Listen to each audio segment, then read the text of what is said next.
Hi, friends. Susan Blackwell from the Spark File here to let you know that the doors are open for the Spark File Illume, a 9-month group creativity coaching mastermind that invites you to be the Chief Creative Officer and Chief Marketing Officer of your creativity. But what does that mean?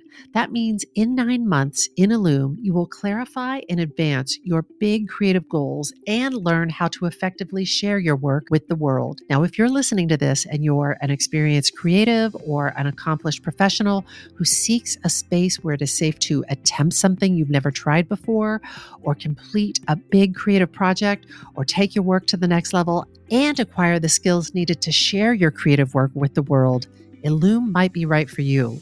We are calling in emotionally intelligent, high-functioning creatives who are ready to level up. You can find out more by going to thesparkfile.com/Illume, but do it now to find out if Illume is right for you and to save with early bird discounts. That's thesparkfile.com/Illume. Take a leap, take a risk. Go to thesparkfile.com/Illume and join us for Illume. The Sparkfile podcast may contain profanity and other adult content. Please use your discretion. When I bump into something that inspires me, I dump it in my spark file. It'll be something that I want to make or how I want to be. I pump it in my spark file. I jump into my spark file. Let's open up the spark file.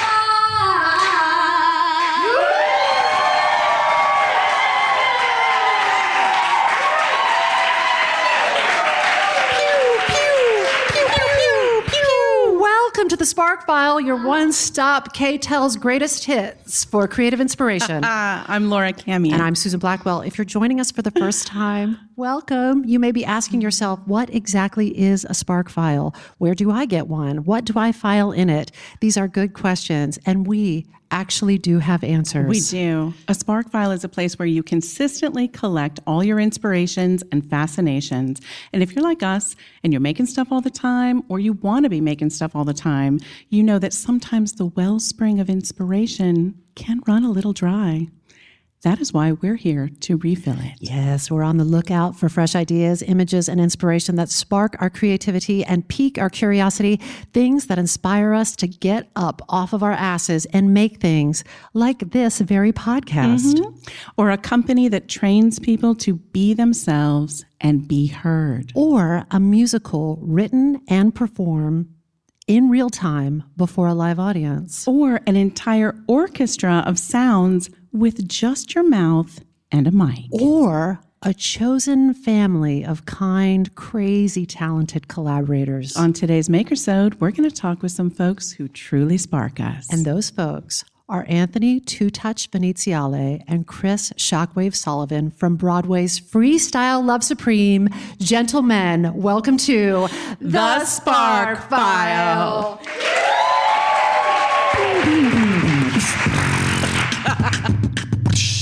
Yeah, what Shock said. Oh my God, the Spark File price of admission, real quick, before we even get started. Both of you have to tell us a creative risk that you have taken recently. Maybe something that's progress, not perfection. Something that scared you, made you a little nervous in your pants. Hi, everybody. Hi. That's the sound of Shockwave's voice. That's me. I'm pardon me. I'm Shockwave, also Chris, so you can call me whatever you want. And You son of a bitch. yeah, you know, That sounds you good. gotta flip a coin, make a choice. And speaking of making a choice, during our show, which is completely improvised, I'll pull an example just from last night. We do one part of our show that we call Seventh Inning Stretch. Most of the show is mostly words, and this is a chance for the audience to give their cognitive brain a little bit of a rest while they enjoy more of the music. Mm-hmm. So we get a suggestion, and the beatboxer, in this case myself, has to start with sort of a mimed storytelling activity. And the suggestion for that part of the show last night was the word dessert. So you get the word and then you're right up there in front of 800 people to make something up. Damn so it. every time we do that or any part of the show, really, there's a creative risk involved. Yeah. So for me, dessert, it's like almost a Plinko effect of you dropping the little thing at the top and goes, yeah, and wherever it lands. But it's that, but in like a quarter of a second. Yeah. So for me, it was eating ice cream and watching TV. So I didn't know exactly that was going to happen until I reached out into a refrigerator and saw like a little Ben and Jerry's ice cream cup. There in my was hand. the ice cream, and you I was had like, to have there it it. is. It's ice To be cream. clear, an imaginary refrigerator. Oh yes. Oh, no, an it was imaginary. there. So I Susan. just Well, to me, it was there. Yeah. It was there. Yeah, because you're that good. Yeah. So for me, it was that, and then what ensued afterwards, because the game and the song and the story does not end with picking up ice cream. So every just the step from beginning. there, it was what do we do with the ice cream? So for the people that are here for this live recording of the Sparkfile podcast, Hi. and for the people that are listening at home, they won't be able to see it, but they'll be able to hear it. Could you you don't have to recreate what you did last night, but could you recreate what you did last night? Okay, so it would start with Anthony saying the word is, The word is dessert. and then the crowd usually claps. Yay. Pandering. Nice.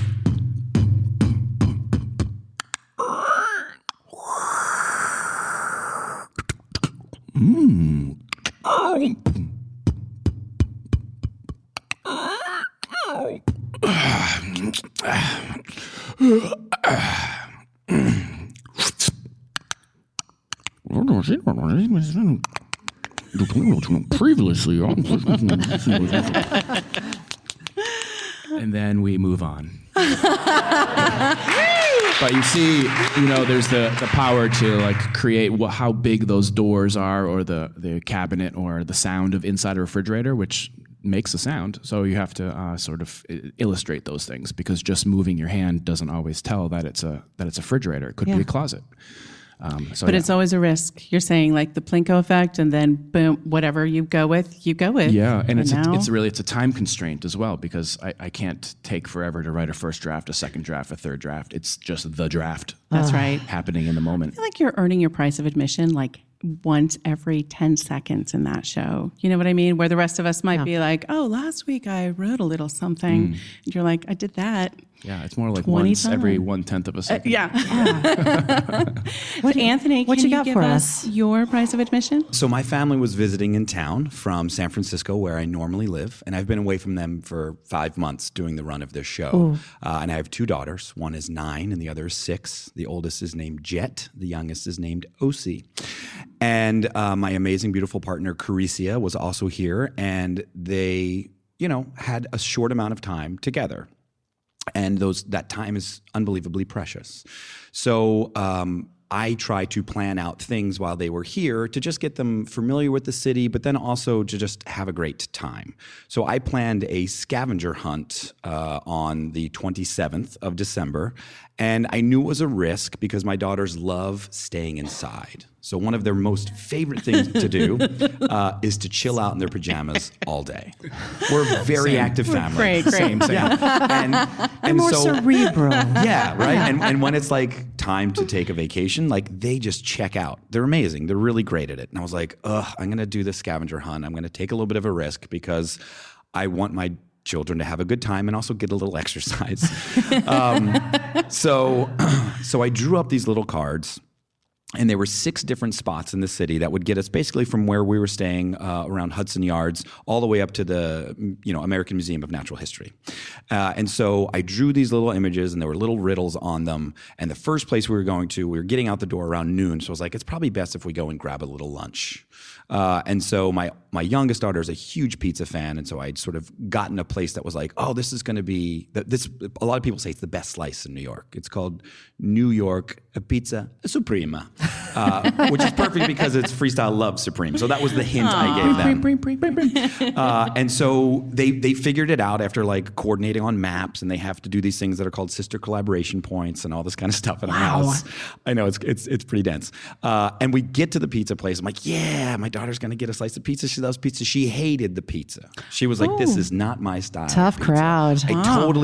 Right? Yeah. And it was like this fun adventure thing. And here I had in my mind's eye, it was going to be awesome. So much work has gone into this. It's like stop number one. I don't like this pizza. Yeah. And I was like, no. Kids are the best. Aren't they? Yeah. Here's the great thing about parenting. Just when you think you're doing a good job, you're the worst. And that is kind of, it typifies that sort of like price of admission thing, right? Yeah. Which is like, you want your kids to have a great experience. You do your best to like get them into a place to have an enjoyable moment, and you can't control that. That's right. It is not yours to control. And so I was okay with them not having a good slice. I was like, okay, hey, that's fine. I'll eat the rest of your pizza. And then, we went around everybody the rest of the wins. city. Yeah, everybody wins. The expectations around it. Yes, I was hoping that they would enjoy it, but that they didn't. Yeah, I had to let that go. And that to me is almost always like that parenting sort of insight that I get each time I'm with my kids. I think it's true of kids and it's true of audiences. So you cannot control. You can put what drives you, what you're passionate about on stage, and then you let go. Yeah, it's funny you say audience. I've realized during the course of this run and experience of being on stage, when you meet the audience for the very first time, it's almost like you're meeting a person for the very first time. Yeah. And some people are really loud, and some people are close talkers, and some people are very quiet, introvert. There's millions and millions of different types of people, just as there are audiences, and you have to react as such. Yeah. And not punish them if they're not the expectation you were holding in your mind. Yeah, which slips kind of slightly into another risk that happens every night in our show, which is that we're trying to train an audience and filter them to be the best version of themselves, much like I imagine the workshops that you're leading. Nice plug. That's really great. And so there's this moment in the show where we kind of turn out to the audience for the first time and we say, hey, welcome audience. And for a long time, we used to say, ladies and gentlemen. And I think that, gender is not binary. So the fluidity of gender it's really important for us to frame that as a concept for the audience. Please tell me you say, hey, babies and skeletons. Instead, we say babies. No, we say brave audience. Because it's training them. Yeah, well, we're training them, and we're also saying that this is something kind of exceptional that you're doing here. You're putting yourself out there by deciding to interact with our show in a certain way. And so that's a small moment where we take a little risk, and then it kind of gets compounded again later when I will ask someone's preferred pronouns when they come up on stage with us. So someone will come up on stage with an audience volunteer and I'll say, before we start, tell me your preferred pronouns. And often we'll have people who are like, what's that? Totally cool. That's fine. Also part of the training process. Part of the training process. And then I will always end it with he, him in case it comes up. That's how I identify. And it's important to give people the opportunity to identify differently. Now, we've definitely had people coming up there and be like, oh, what's the big deal? Right? And it's like, it doesn't matter to them. Great white dudes. But then there's like a bunch of people in the audience who are also just like, this is a moment where I haven't heard that in theater yet, or I haven't. And so it's this small little like micro risk of alienating maybe some of the dominant parts of our culture, but really important for like retraining some of the neural networks around what we think fluidity and gender is. I feel like you have so beautifully fully paid the price of admission. My God, and just to second Cam's emotion, I feel like you have structured your lives and your creative work. So you're living in a space where you are by the millisecond setting yourself up to risk. Constantly. And even in the phrasing of your brave audience, you are celebrating the bravery. And I think sometimes we're prone to celebrate the outcome of something and the accolades as opposed to the brave action that we're all taking, whether by going to the theater or being on the stage. Yeah. Have you read Brave, Not Perfect yet? No. Oh, wow. It's wonderful. So an amazing CEO started Girls Who Code, Reshma Shunjapta. She wrote this great book last year called Brave, Not Perfect. And it's really sort of a wonderful playbook for young girls and young boys and those who identify other to sort of stop trying to be the outcome and be in the process. Put that in your Spark file and smoke it. We are Brave, on not perfect. that. That's great. You are fully admitted to the Spark file. You have paid your price of admission. That's right. For people who don't know you, how do each of you identify creatively? It's a great question. I'm beatboxing on stage, and there's a gigantic, now growing culture of beatboxers.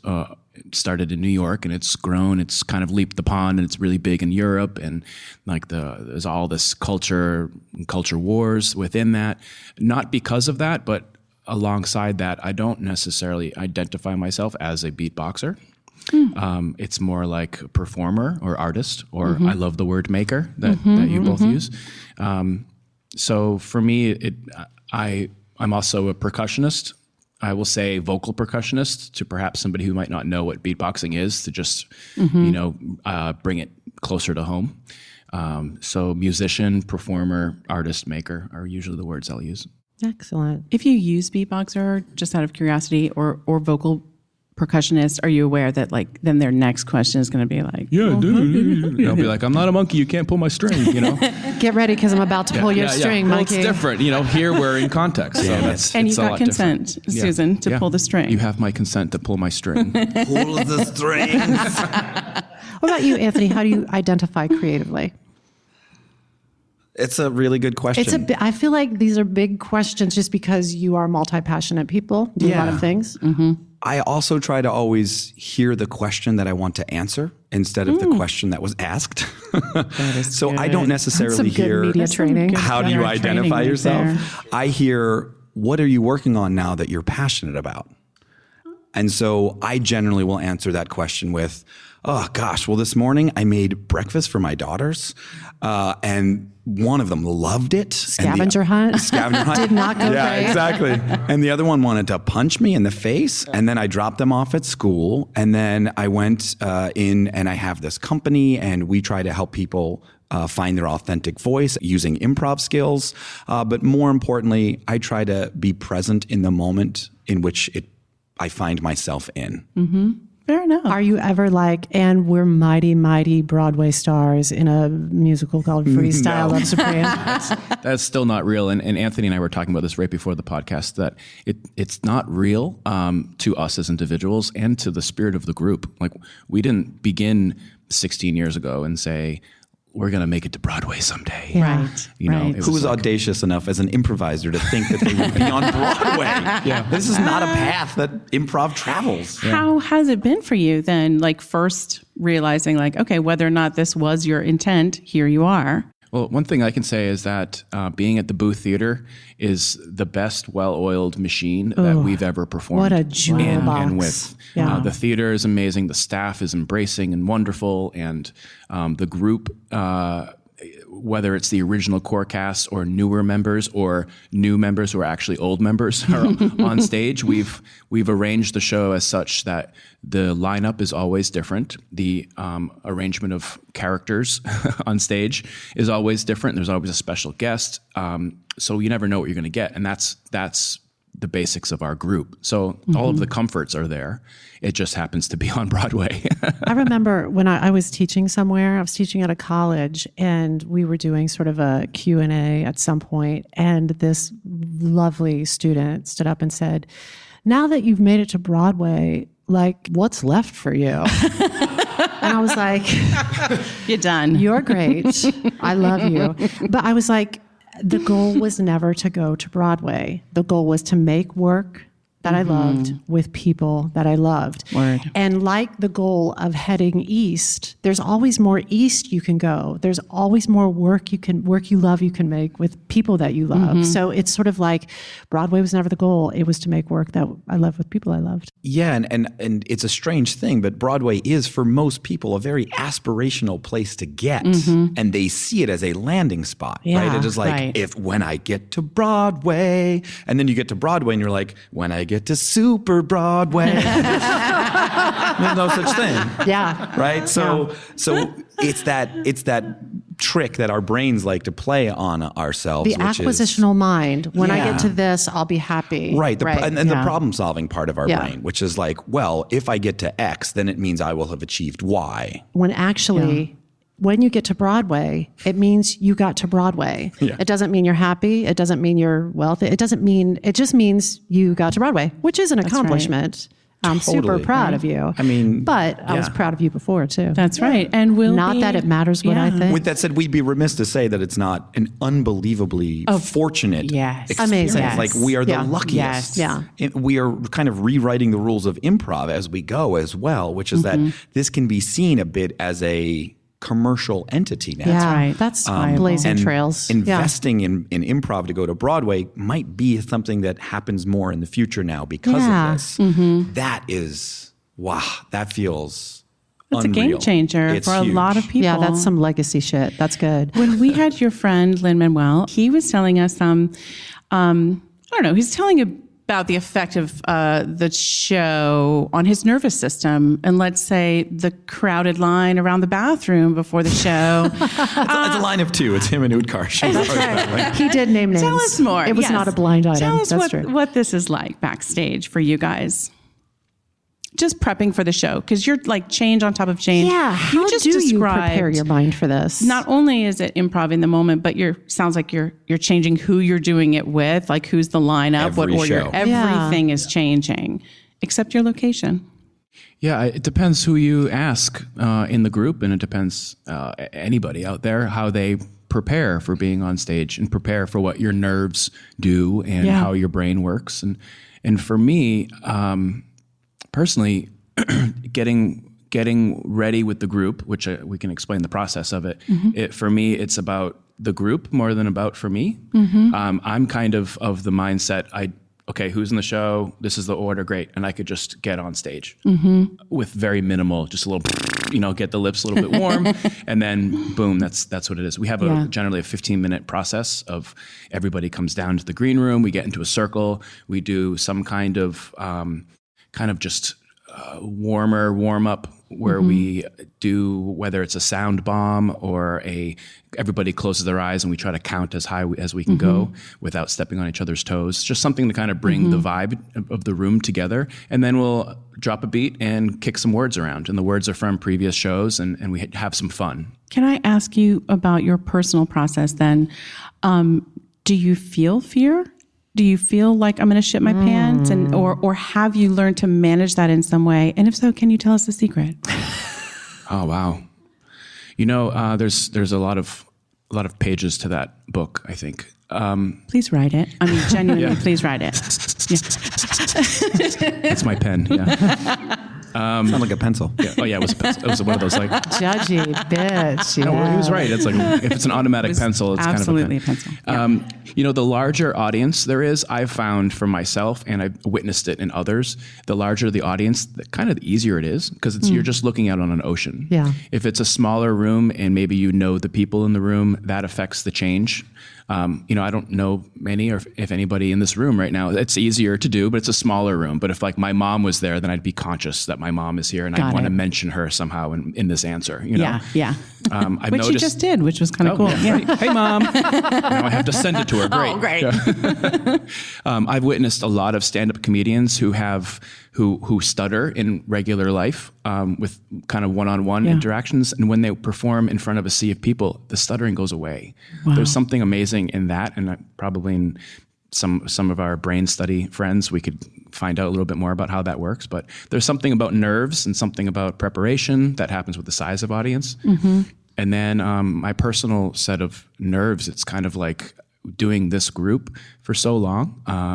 I know that I'm not going to get dropped. I know that I'm not going to mess up. My role is to sort of be strong and be the wave for them to ride on as the beat. So it's not really it's not really an option to be jittery before a show. So that kind of just goes away. Yeah.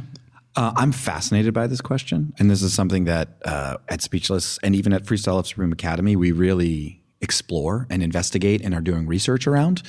And I'm hugely interested and invested in seeing what parts of the brain are operating and why, and how we can potentially start creating neural networks that subvert our fight or flight instinct. Yeah. Baby, let's make out. I'm so into this. I am so into this. Yeah. So quite often when you feel that nervous system reaction, like that Lynn was talking about and that Utkarsh are talking about, it's a fight or flight instinct. It's based in the amygdala. So fear generally comes from this deep, deep core part of our brain. And it sets off a series of events. And those series of events often lead to the evacuation of your bowels, the myopathy of your view, the loss of smell, the taste going away. It usually is in order of most important to survive. So usually the last thing you lose is like sensation of touch and feel, because you're like, I need to keep running away from this lion.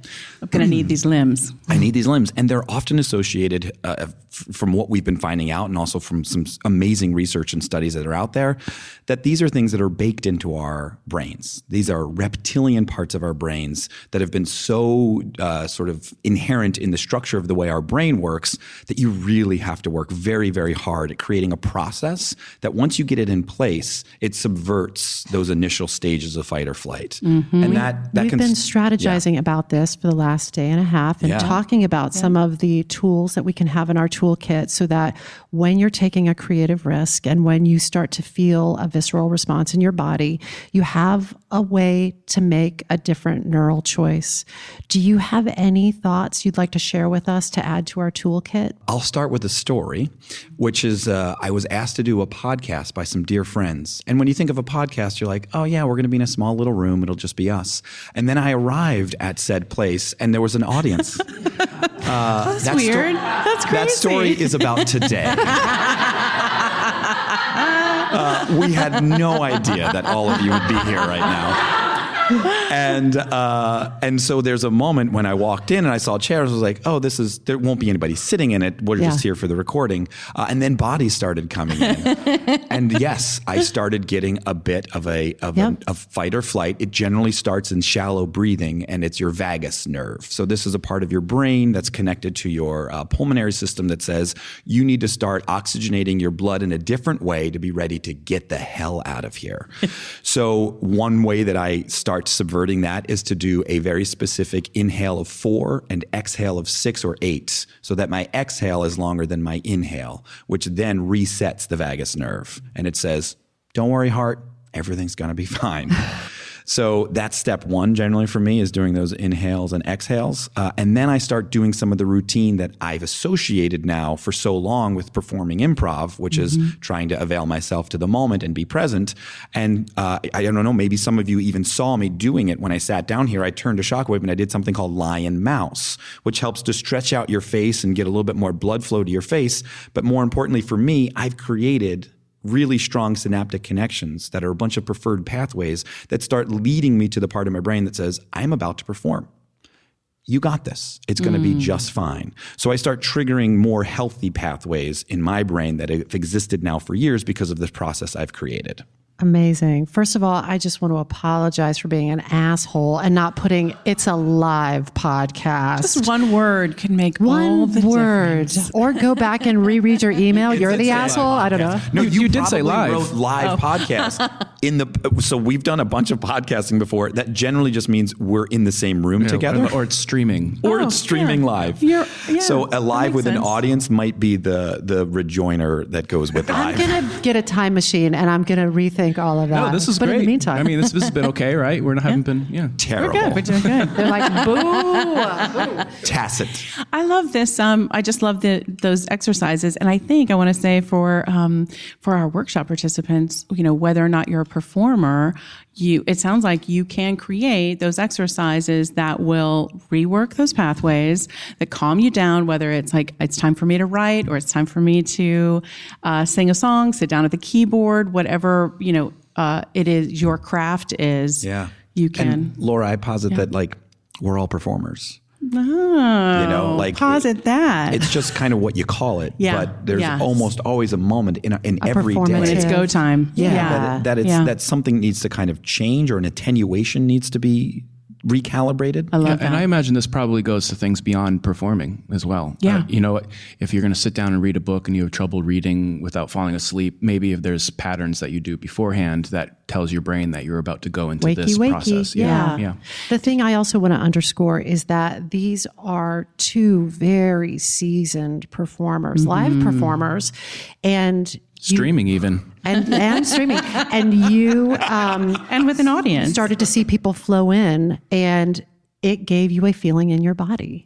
So I just want to underscore Absolutely. that, like the good news and the bad news is, unless you have a very specific kind of nervous system, it's going to be with you throughout the course of your life.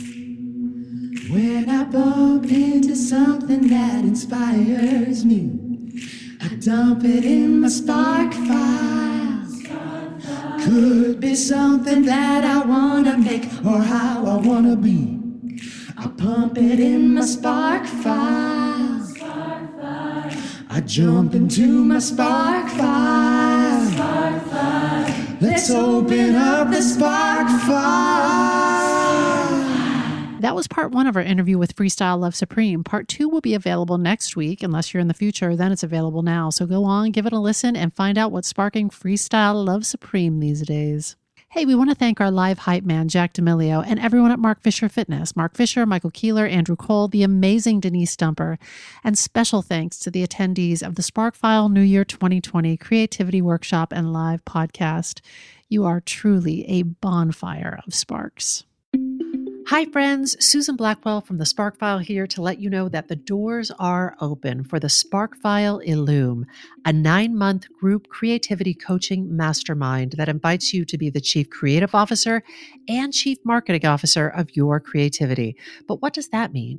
That means in 9 months in Illume, you will clarify and advance your big creative goals and learn how to effectively share your work with the world. Now, if you're listening to this and you're an experienced creative or an accomplished professional who seeks a space where it is safe to attempt something you've never tried before, or complete a big creative project, or take your work to the next level and acquire the skills needed to share your creative work with the world, Illume might be right for you. We are calling in emotionally intelligent, high-functioning creatives who are ready to level up. You can find out more by going to thesparkfile.com/Illume, but do it now to find out if Illume is right for you and to save with early bird discounts. That's thesparkfile.com/Illume. Take a leap, take a risk, go to thesparkfile.com/Illume and join us for Illume.